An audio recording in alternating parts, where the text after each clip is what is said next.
말씀은 신약의 마태복음 12장입니다. 마태복음 12장 1절부터 8절까지의 말씀을 같이 읽겠습니다.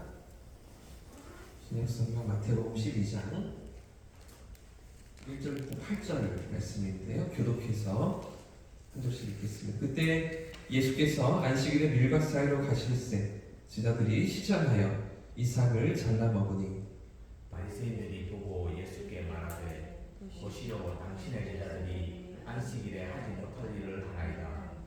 예수께서 이르시되 다윗이 자기와 함께한 자들이 시장할 때 한 일을 읽지 못하였느냐. 그가 하나님의 전에 들어가서 제사장 외에는 자기나 그 함께한 자들이 먹어서는 안 되는 진설병을 먹지 아니하였느냐. 또 안식일에 제사장들이 성전에서 안식을 범하여도 죄가 없음을 너희가 율법에서 읽지 못하였느냐. 내가 너희에게 이르노니 성전보다 더 큰 이가 여기 있느니라. 나는 자비를 원하고 제사를 원하지 아니하노라 하신 뜻을 너희가 알았더라면 무죄한 자를 정죄하지 아니하였으리라. 인자는 안식일의 주인이냐 하시니라. 아멘. 할렐루야. 오늘도 성령께서 우리의 삶을, 우리 걸음을 인도하실 줄 믿습니다. 어제까지 우리는 마태복음 11장 말씀을 살펴보면서 예수님을 영접하지도 않고 받아들이지도 않는 그런 세상이고 인생인데도 불구하고 이런 우리를 위해서 이 땅 가운데 찾아오시며 또 생명의 길을 여시고 또 하나님께로 나아가는 길을 여신 우리 주님 그 모습을 살펴보면서 그렇게 또 부르시죠. 수고하고 무거운 짐진 자들아 다 내게로 오라 이렇게 초청하시는 예수님의 부르심을 함께 살펴보았습니다. 삶의 무게, 고통의 아픔에 짓눌려 살아가는 인생들에게 다 오라고 부르시면서 마치 어미소가 송아지와 함께 멍에를 매는 것처럼 내 옆에서 걷기만 해도 돼, 내 곁에 있기만 해도 돼 라고 말씀하시는 그런 예수님의 부르심.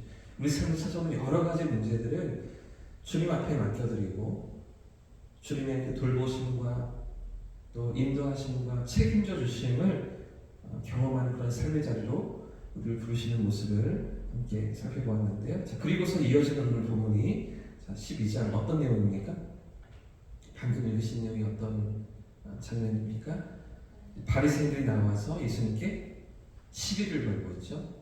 예수님께 논쟁을 걸고 있는 장면입니다. 그러니까 우리가 11장에서 살펴보았던 예수님을 영접하지 않고 예수님을 거부하는, 예수님에 대해서 무관심하고요, 비난하고요, 더 나아가서 회개치 않고 교만한 마음으로 대하는 그런 세상의 모습이 노골적으로 본격적으로 드러나는 모습을 이제 12장에서부터 마태가 보여주기 시작합니다. 먼저 1절과 2절 말씀을 같이 한번 읽어보겠습니다. 시작. 그때 예수께서 안식일에 밀밭 사이로 가실새 제자들이 시장하여 이삭을 잘라 먹으니 바리새인들이 보고 예수께 말하되 보시오 당신의 제자들이 안식일에 하지 못할 일을 하나이다. 오늘 부분은 안식일 논쟁이라고 불리는 대목인데요. 지금 바리새인들이 예수께 찾아와서 안식일과 관련된 논쟁을 시작하고 있죠. 여러분 처음 안식일을 만드신 분이 누구십니까? 하나님이십니다. 그렇죠? 10계명 중에 네 번째 계명이 안식일 계명이잖아요. 안식일을 기억하여 거룩하게 지키라 이렇게 명령하셨습니다. 자, 근데 중요한 것은 하나님이 안식일을 왜 주셨는가 하는 거죠. 안식일에 담겨있는 하나님의 의도가 무엇인가 하는 것입니다. 이것을 살펴봐야 하는데요. 안식일을 주신 첫 번째 이유는 하나님을 기억하라는 것이었습니다. 하나님을 기억하라. 하나님은 6일 동안 천지를 만드시고 7일째 되는 날 안식하셨잖아요. 그래서 하나님께서 처음 명령하셨던 안식을 지키라 하신 이 명령은 천지를 창조하신 하나님을 기억하는 것, 창조주가 누구이신지, 내 삶의 주인이 누구이신지 이것을 기억하며 살아가는 것, 이게 안식일에 담겨있는 하나님의 의도였던 것이죠. 인생을 살아가면서 하나님 주신 모든 그 삶을 누리지만 세상의 모든 것들을 다 누릴 수 있지만 그러나 하나님 앞에 서 있는, 하나님 앞에 살아가는, 처음부터 에덴 동산에 선악과를 두신 이유가 뭐잖아요. 동산 중앙에 가장 어디서나 볼 수 있는 곳에서 그렇게 선악과를 심어 놓으시고 먹지 마라고 말씀하실 때 하나님을 기억하는 그런 삶이기를, 그런 인생들이기를 원하셨던 게 하나님 아니십니까? 하나님을 기억하는 것이 안식일을 주신 첫 번째 이유였습니다. 여러분 혹시 다른 종교의 안식일이 있다는 거 들어보셨습니까? 다른 종교, 불교나 유교나 힌두교나 세상 어떤 종교의 안식일이 있습니까? 없습니다. 안식일이라는 개념, 안식이라는 개념도 없고요. 안식일을 지키라는 규정도 없고요.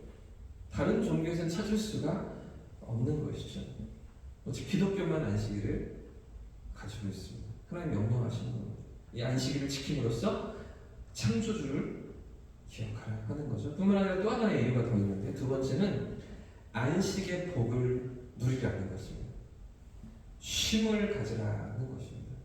어제 예수님의 말씀처럼 수고하고 무거운 짐진 인생이라는 것을 하나님 아시기 때문에 그런 인생들에게 이 안식과 쉼의 복을 주시기 원하셨던 것이죠. 그래서 출애굽기 20장 말씀을 보시면 네 번째 계명을 주실 때 이렇게 말씀하셨습니다. 안식일을 기억하여 거룩히 지키라.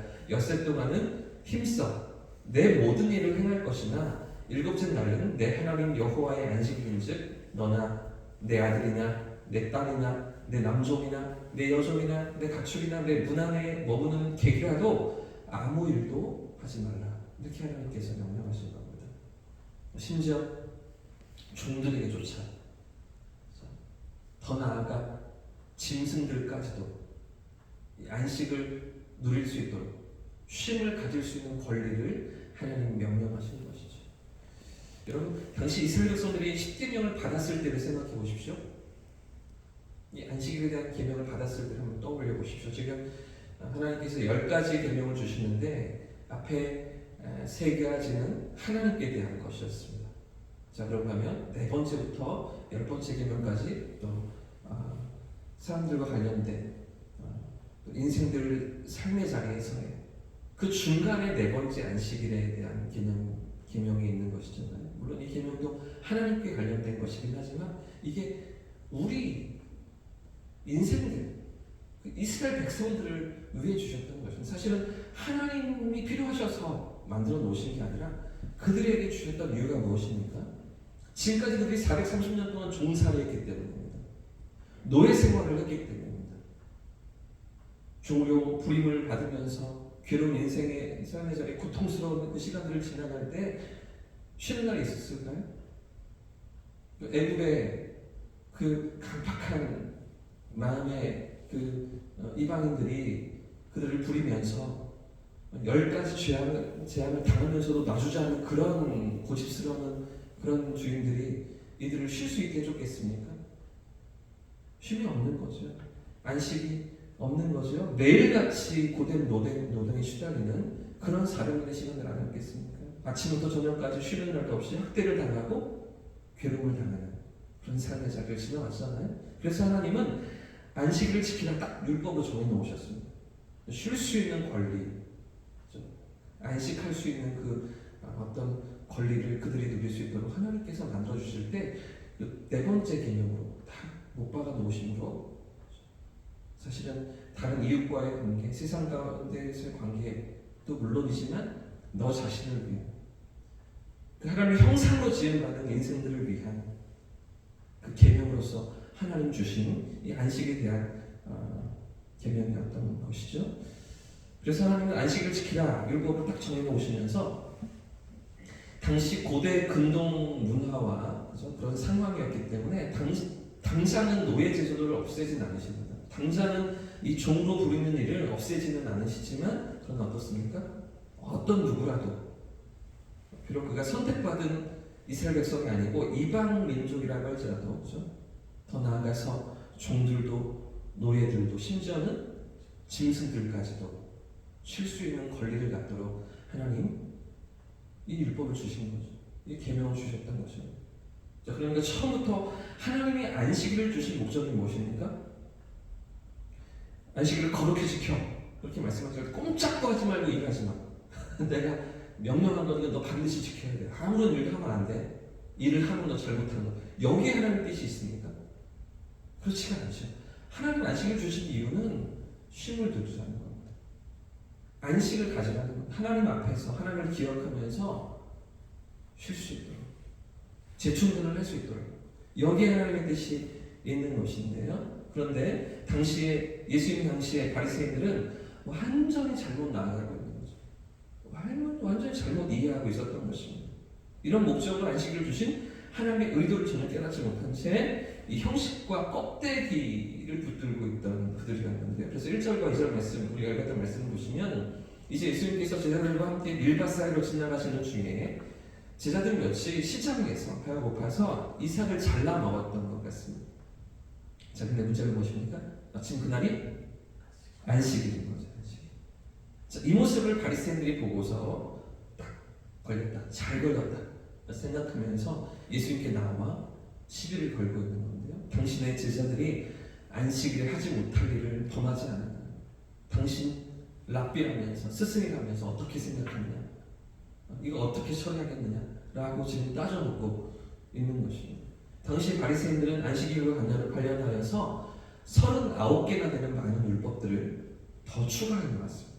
더 만들어 놓았습니다. 예를 들면 안식일에는 바느질을 하면 안 됩니다. 이게 한 가지 조항입니다. 주일날 이렇게 바느질 하시면 안 됩니다. 아침에 나오시다가 이렇게 옷이 터져도 그냥 입고 나오셔야 됩니다. 불을 켜거나 끄는 것도 안 되는 일이었습니다. 이것도 일이라고 보는 거죠. 그러니까 안식일이 시작되기 전에 불을 다 켜놔야 했습니다. 낮이라도 하루 종일 켜놔야 되는 거죠. 또 켜지 못했으면 켤 수가 없는 겁니다. 어둡게 지내야 되는 거예요. 이게 일을 한다고 생각하는 거죠. 글을 쓰는 것도 물론 금지입니다. 글 쓰지도 못합니다. 주일날 무슨 지금 설교 요약을 한다고 펜을 들면 안 돼요. 이것도 노동이에요. 물건을 옮기는 것도 당연히 안 되고요. 자, 이런 것들이 모두 다 일을 하지 말라는 십계명에 어긋난다고 하는 더 많은 어떤 규율들을 붙여놓음으로써 삶을 이렇게 고달프게 오히려 더 피곤하게 만들었던 것입니다. 그러면 좀 전에 말씀드린 것처럼 안식일의 진정한 의미가 무엇입니까? 참된 쉼을 누리는 거잖아요. 하나님 앞에서 안식하는 건데 이 방이 어두운데 불도 못 켭니다. 여기 근데 무슨 거기에 안식이 있습니까? 날이 추워졌는데 깜빡하고 난방을 못 켰어요. 난방 스위치를 키면 안 되는, 지금도 유대인들은 그렇대요. 여기에 무슨 안식이 있습니까? 그런데도 이 바리새인들은 하나님의 말을 전혀 깨닫지 못하고 있던 거죠. 그들의 규정에 의하면 지금 제자들이 이 이삭을 잘라먹은 행동이 상당히 잘못됐던 것입니다. 먼저 손으로 이삭을 땄으니까요. 어떤 행동을 한 것입니까? 추수를 한 거예요. 추수.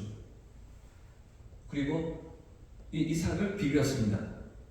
뭐랬죠? 타작을 했어요. 타작. 자, 그 다음에 입으로 불어넣었습니다.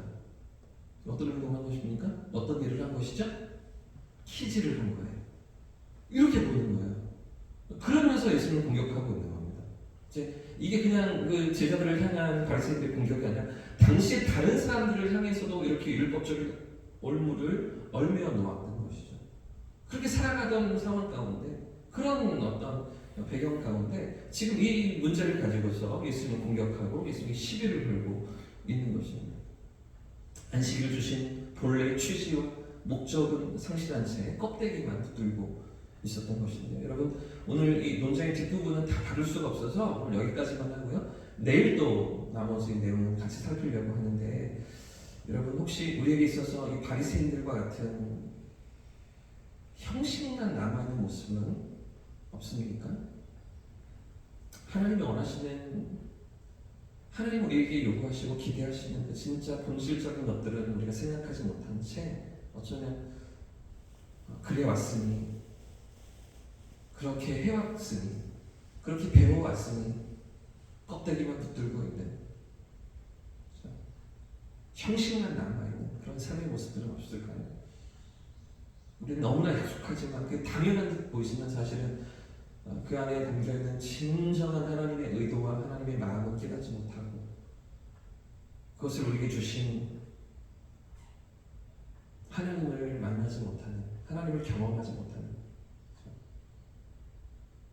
안식하라 하실 때 너도 아들도 하시고 딸도라고 하시면서 당시의 여성들의 인권이 아주 인정받지 못하던 그런 상황들 가운데 아이들도 그죠? 이방인들도 노예도 객도 더 나아가 짐승들까지도 배려하시는 그런 깊은 사랑의 하나님을 우리가 놓치고 있지는 않으십니까? 여러분 한 가지 예만 든다면 예배 어떠십니까? 예배.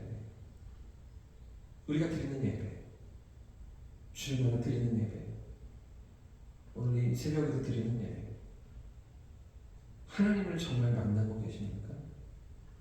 그 하나님을 바라보고 계십니까? 선하시고 인자하시고 은혜가 한이 없으신 그런 하나님의 사랑 앞에 우리가 나아가고 있습니까? 예배 순서가 주일 예배가 이렇게 찬양부터 대표기도로 또 교제로 말씀으로 또 결단 기도로 축도로 나아갈 때에 그 순서에 하나님을 만나는 하나님 앞에 나아가는 그런 우리의 믿음의 고백과 삶의 모습들이 있으십니까? 찬양할 때 그 찬양 가운데 우리의 마음이 담겨서 하나님을 바라보는 하나님 앞으로 나아가는 그런 삶의 모습들이 있으십니까? 그걸 원하시는 거죠. 거기에 예배하라, 신령과 진정으로 예배하라고 말씀하시는 하나님의 진정한 의도가 담겨 있는 줄 믿습니다. 오늘도 우리의 껍데기가 아니라 우리 형식이 아니라 정말 우리 중심을 가지고 하나님을 만나고 하나님 앞에 나아가는 그런 저와 우리 성도님들 되시기를 예수의 이름으로 축복합니다.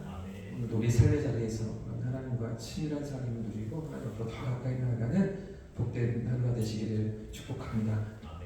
이렇게 찬송하고 기도하겠습니다.